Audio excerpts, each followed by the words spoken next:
Good morning, everybody. How are we doing? I want to first say congratulations to the Denver Nuggets, who won their first championship. I'm sure most people on this channel aren't basketball fans, but I've always been a big fan of basketball, played it for years, always enjoyed the exercise and the competitive nature of it. But, if the Nuggets can win, Minneapolis is a pretty similar size market, and the NBA small size markets do seem to be able to win. San Antonio, for example, won 5 titles there in a long stretch. One of the kind of quiet dynasties in sports. But and the NBA does seem to allow the smaller markets to have their place. Of course, the salary cap has been part of that. Baseball could learn a thing or two on some levels, but we're not going to talk baseball economics right now. So I've been doing my Verve, Clef, Norgran, binge, and I'm proud to say that I'm done with the 8,000, 8,100 sequence, 8,200 sequence. There's actually one title there, but it's not that hard to find. I just haven't got it. Between the Clef 600 and the Verve 8,000 sequence, I have pretty much everything LP-wise. And I'm still working my way through the 10 inches. I have probably 75% of them now. Most of what I don't have on 10 inch, I do have the music on LP somewhere. I'm still doing some connecting the dots and research between Discogs and my records, trying to find where are these songs located. I've gotten some pretty tough 10 inches lately. Pretty thrilled about some of the ones that are coming in the mail. Most of it's already here. But we're going to not talk Verve today. We're going to talk about some of the other cool 10 inches that I've found in the last month or so. And I love the 10 inch LP. Most of you are going to already know the lineage. When the 78 RPM, the pre-war format, was slowly being updated and adapted, the 33 1/3 RPM came into play at the same size as the 78. It would fit on 78 RPM decks. You can put that 10 inch LP right on your Victrola. I don't know how many of those old Victrolas would have had a 33 RPM speed. That's kind of what I've always kind of questioned. I'm like, if the 33 didn't exist, none of these 10 inch 78 RPM turntables, Victrolas, are going to have that option, I wouldn't think. But I'm guessing people were trying to buy new ones with 33 speed and keep their 78s in play. I remember as a kid seeing a lot of turntables and big old, what's the word I'm looking for, consoles that still had 78 RPM as an option, which was always fun for us to play my mom's Bible records at. It was just, some of those spoken word records were like 16 RPMs. So to play them at 78 RPMs made it Chipmunks on Helium, which was kind of fun. But, my records as a kid, when I was 8, 9, 10, I had some, but they were mostly Christian contemporary rock music, which, as I've said before, it's funny how a spiritual music is actually some of the least spiritual music I've ever heard, a lot of it. A lot of it's so interested in trying to replicate what's happening in the secular world that it loses its kind of genuine article sincerity and spirituality. It's pretty bland, soulless music in a lot of ways. Not all of it, but boy, I saw a lot of it's garbage. Going back to it, it's pretty cringy. And one of the bands that took the most shit actually was Striper, who, upon listening to them today, those guys can play, man. No question about it. That Michael was a great singer and a great soloist, and Robert, his brother, was a good drummer. But those records sound like some of the best metal of that day, and they were more than just hair metal band, of course. But anyway, let's dive into some of the fun 10 inches that I've collected. I do want to also real quick say thank you to my friend Bill Stevenson, who stopped by last Tuesday, I believe it was. He and his wife, Bonnie, were on a trip to a blues festival in Missouri from Miami, Florida, in their pull-along motorhome kind of deal. And they were going to Michigan after that. And they took a nice little detour to come see the Jazz Shepherd Coffee Shop and talk jazz for a while. I wish I would have had more time to chat with you guys. I had a lot of people in here that day. It was actually a quite busy Tuesday, which isn't that normal for a Tuesday. But it's good to be busy. But all the same, we spent a good, 4 or 5 hours chatting and talking about this music. So yeah, it was really fun hanging out with Bill and his wife Bonnie. And it's going to be a minute before someone tops that in terms of distance traveled to come to the Jazz Shepherd. And they obviously didn't drive all the way from Miami just to come here, but they still took a pretty good, probably 800-mile detour to come here, which, that's pretty special. And so, thanks again, guys. It was great getting to see you face to face. And so we've made really good progress on the Verve Clef Norgran. It's pretty close to complete at this point. There's some 8,300 titles, about 7 of them that I haven't picked up, but they're all $5, $6, $10 records, and I'll get those soon. But let's jump into some 10-inch stuff that's fun here. Circle is a label that's kind of forgotten. They have some good stuff in the early 50s, obviously. This is Muggsy Spanier. Spanier is like a New Orleans trumpet cornet legendist, along with George Brunis and Joe Sullivan, Lucky Roberts, Pops Foster, Baby Dodds, Albert Nicholas, Jenny Barker, Charlie Kinnear, and Cy St. Clair. Cool cover. Definitely New Orleans style stuff. This is another circle that the cover was missing, but it's number 405. It's a Wild Bill Davison. I probably have 7 or 8 circle 10 inches now. This is kind of a cool piece on the debut label. D14 Jazz Workshop Trombone Rapport number 2. It's got J.J. Johnson, Kai Winding, Benny Green with Willie Dennis.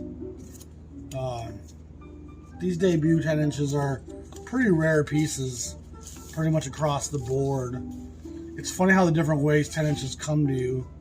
It's not in perfect condition, but it's certainly a playable relic from the past. But often 10 inches will be stuffed in 78 sleeves. The percentage of them that come without any sleeve at all is incredibly high. I completed the Vanguard 10-inch series, which is around 20 10 inches. Again, some New Orleans stuff with Vic Dickinson, fantastic bone player, Shad Collins, Edmund Hall, Sir Charles Thompson, the fantastic piano player, Walter Page, Basie, and Walter Page, Oren, Hot Lips Jones, that whole group back in the day. Just good stuff. Ruby Braff actually makes a guest appearance on trumpet on there. Herbie Green, another great trombone player who's kind of overlooked today.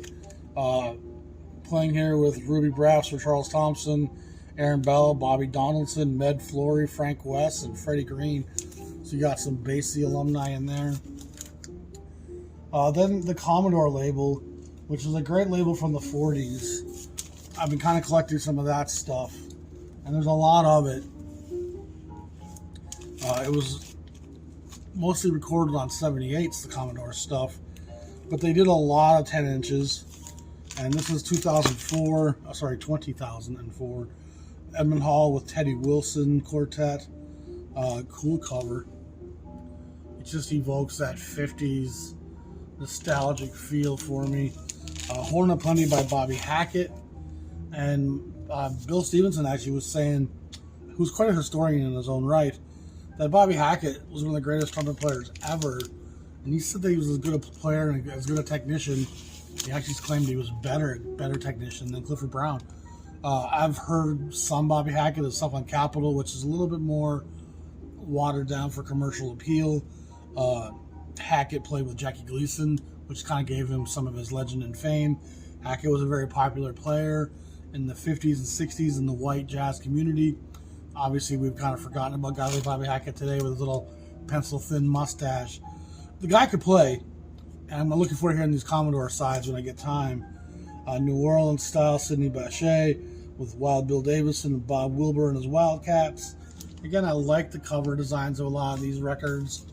It's part of the charm, I feel, of these 1950s 10 inches.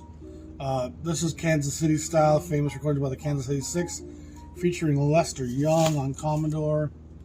Another cool cover. Red Norvo, the great vibraphonist, here playing with Teddy Wilson, Flip Phillips, Eddie Burr, Shorty Rogers, Aaron Sachs, Remo Palmieri, there's a fun name to say, on guitar, Slam Stewart on the bass, and Specs Powell on the drums. It's actually a pretty all-star affair. Specs Powell has records of his own at Roulette. Slam Stewart has a record at Savoy.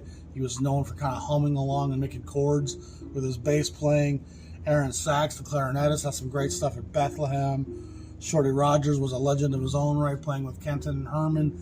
And, of course, his long-owned string of records at RCA, which were huge sellers. And guys like Bobby Hackett and Shorty Rogers would have been the leaders of the jazz polls in the 50s, because most of those voters were white voters. And these guys were selling a lot of records at that time, boy. Flip Phillips, who I've talked about recently in terms of Clef, the part of the Verve family, was a fantastic tenor player. Has some Ben Webster in his tone. Real modern but romantic style, but he could really throw it down at some of those JTP concerts. Flip Phillips is one of the real legends. Teddy Wilson, of course, a legend in his own right. And then Red Norvo.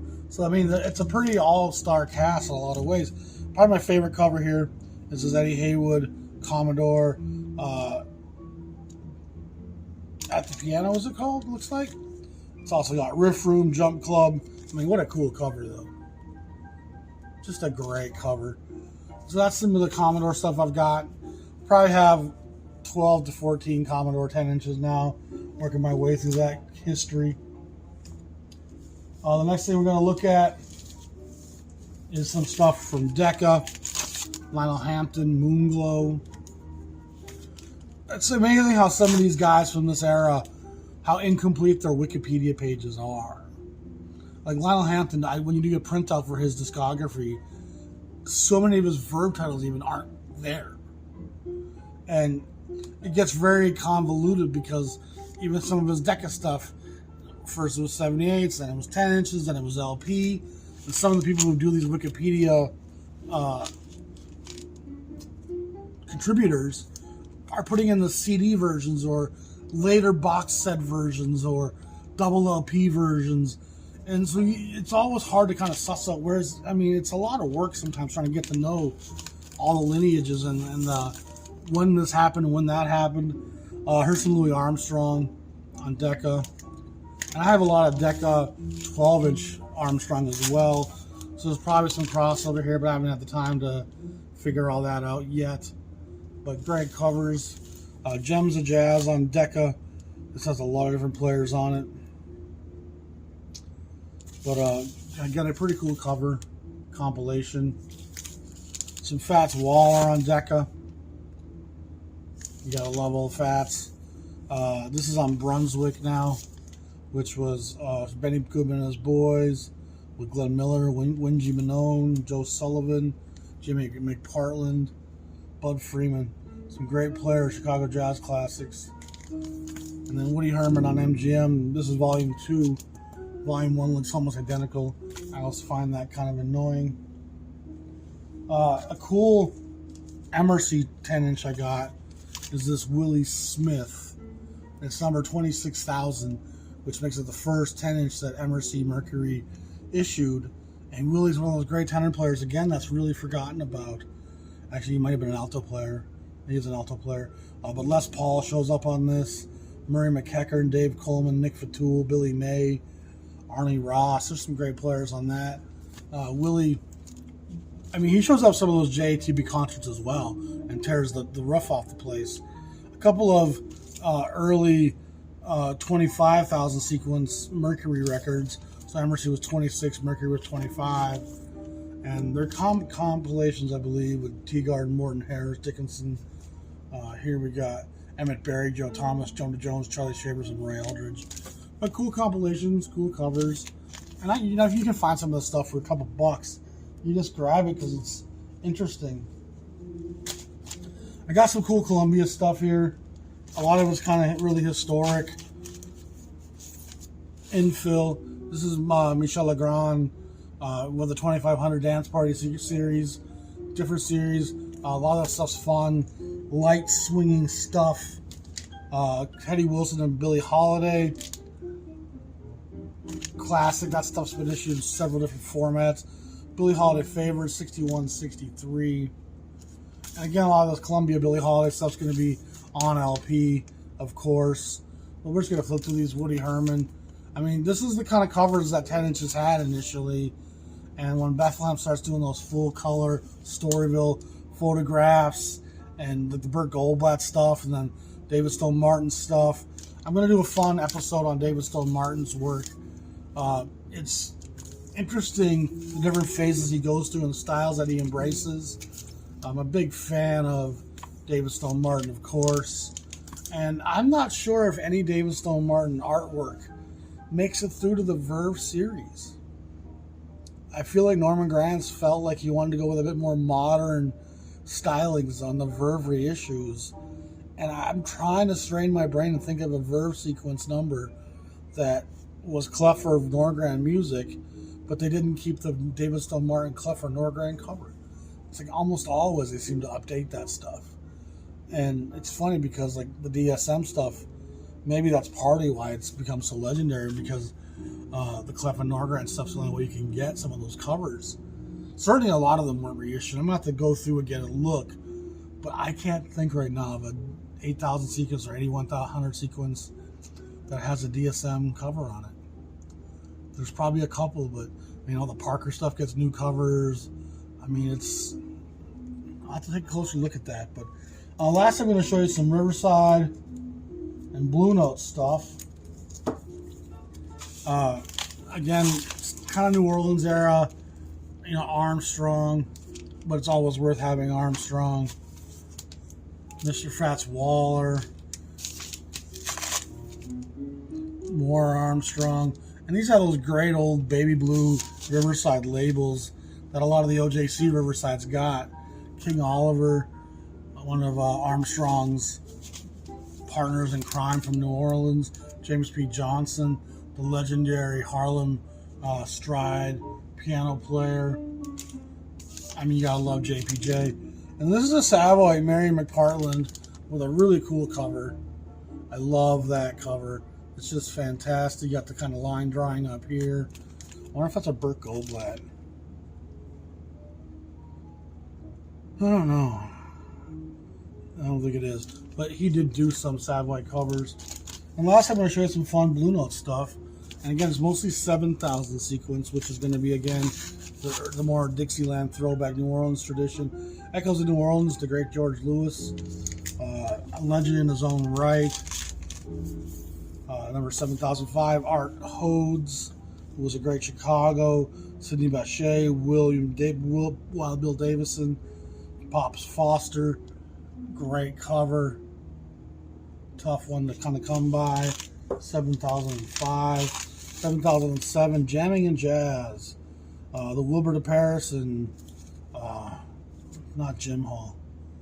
Something Hall de Paris. What's Al Hall? I can't remember who Hall is here. But a great cover. Got the little people down there. Sidney Bechet with Bunk Johnson. Again, real legends. Days Beyond Recall, number 7008. But it just shows you how Blue Note hasn't really kind of found the Blue Note sound at this point. Sidney Bechet and his Blue Note Jasmine. Great cover of the thoughtful but somewhat unpredictable Sidney Bechet. Dixieland Clambake, Art Hodes and his Hot 7. Cool cover with Max Kaminsky and Bougie Sentobi. That's a fun name to say. Bougie Sentobi.